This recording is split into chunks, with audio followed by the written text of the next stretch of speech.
माननीय अध्यक्ष महोदय, आज अपने महामहिम राष्ट्रपति जी के अभिभाषण पर धन्यवाद प्रस्ताव पर चर्चा पर अपनी पार्टी की तरफ से बोलने का हमें मौका दिया।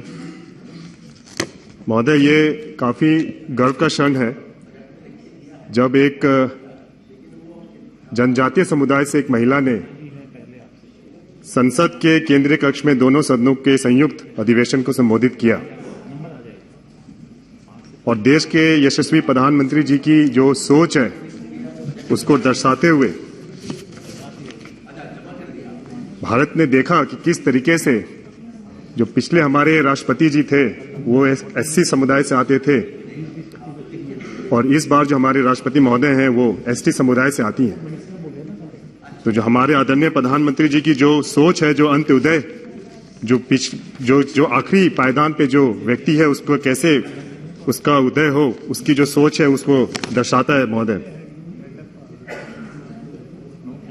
कुछ पार्टी के सदस्य ने कई बातें रखी, विपक्ष ने भी अपनी बातें रखी, हमने भी अपनी बातें रखी। कुछ पार्टी के सदस्य गरीबी हटाओ के बारे में बोल रहे थे कि बहुत जमाने पहले उन्होंने एक नारा दिया था, गरीबी हटाओ। अब वो सही मायने में ये बताएं कि गरीबी हटाओ का मतलब क्या था।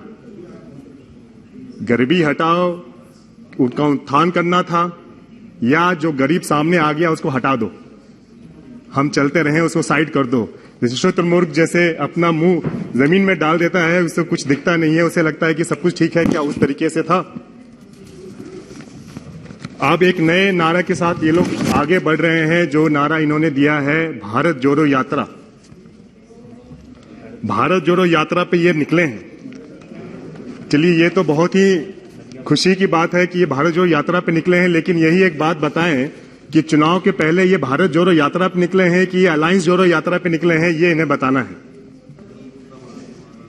भारत जोड़ो यात्रा आज इन्हें याद आ रहा है जो इतने दशकों से इन्होंने देश पे राज किया, लेकिन ये बताना ये भूल गए कि हमारे आदरणीय प्रधानमंत्री जी की जो सोच और जो उनका विजन है उसी का परिणाम है जो कि ये भारत जोड़ो यात्रा में ये लाल चौक पे जाके इन्होंने जो तिरंगा फहराया है, उसी की ये सोच है। वही दर्शाता है कि किस तरीके से सही मायने में जो भारत को जोड़ा गया है वो ये है। क्या ये पहले लाल चौक पे जाके क्या तिरंगे की बात भी कर सकते थे? जो आज इन्होंने तिरंगा फहराने का काम किया है, ये श्रेय सिर्फ हमारे आदरणीय प्रधानमंत्री जी को जाता है कि उनकी सोच ने ये काम करके दिखाया है।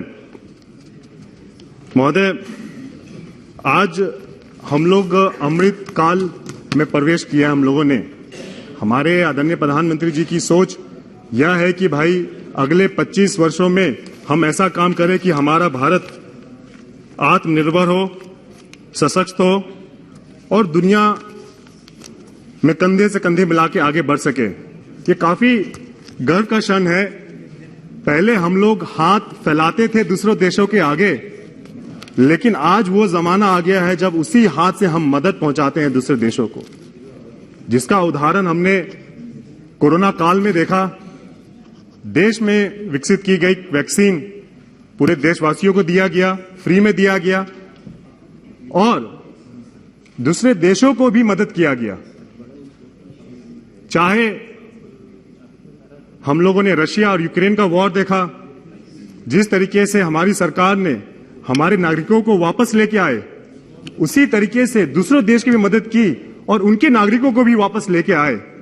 तो ये आज का भारत है जो कि हाथ फैलाता नहीं है, हाथ बढ़ाता है, मदद के लिए बढ़ाता है।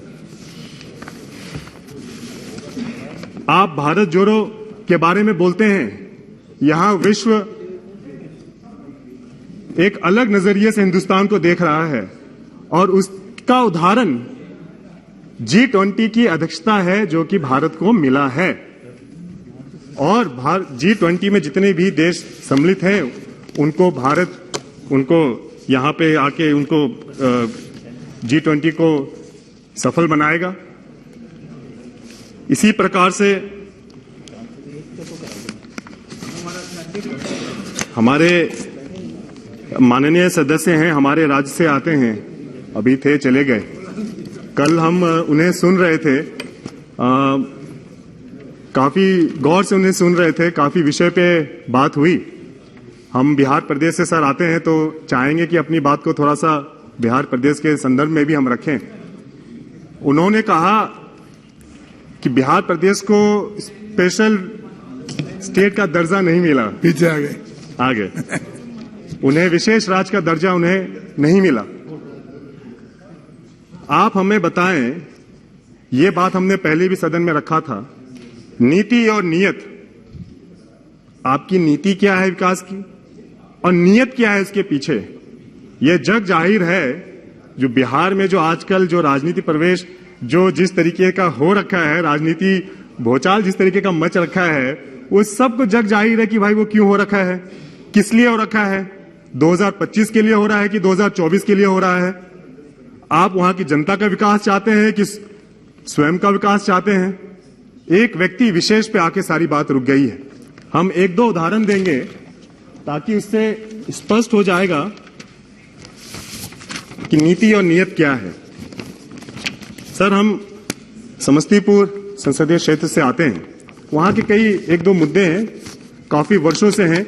हमारे पिताजी भी उसको मुद्दों को उठाया करते थे। जब से हमें सेवा करने का मौका मिला है, हम भी उठा रहे हैं। हमने हमारे माननीय आदरणीय मंत्री महोदय यहाँ पे उपस्थित हैं, इनसे भी हमने मुलाकात की, इन्होंने भी हमारी काफी मदद की। लेकिन सारा का सारा सब कुछ घूम के एक चक्रव्यूह की तरह घूम के वो केंद्र बिंदु आ जाता है राज्य पे। सर, हमारा एक बहुत ही अहम एक मुद्दा है जो कि हमारे जिले का है, हमारे समस्तीपुर टाउन का ही है, वो है भोला टॉकीज का। सर, छोटा सा उदाहरण सर हम दे रहे हैं, 2-3 उदाहरण देंगे, इससे स्पष्ट हो जाएगा।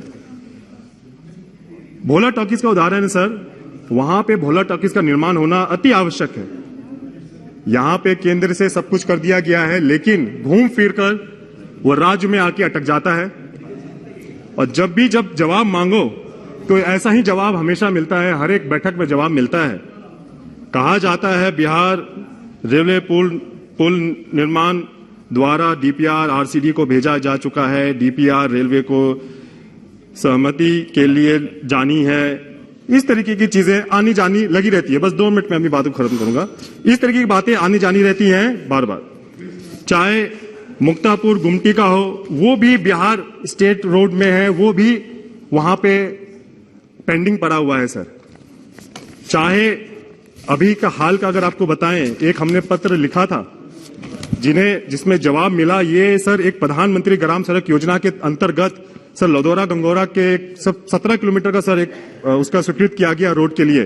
लेकिन सर वो बाढ़ प्रभावित है, 5 किलोमीटर जो है सर वो बाढ़ प्रभावित है। सो उसको ऊंचा करके बनाना एक छोटी सी चीज है। लेकिन सर बस एक सेकेंड सर, लेकिन सर ये बिहार सरकार के अंदर है, उन्हें इस चीज का निर्णय लेना है, उसमें उनको जो भी इसमें चेंजेस करने हैं वो करने हैं, लेकिन वो करने को तैयार नहीं है। हम बार बार पत्र लिखते हैं, उनका कोई जवाब नहीं आता है।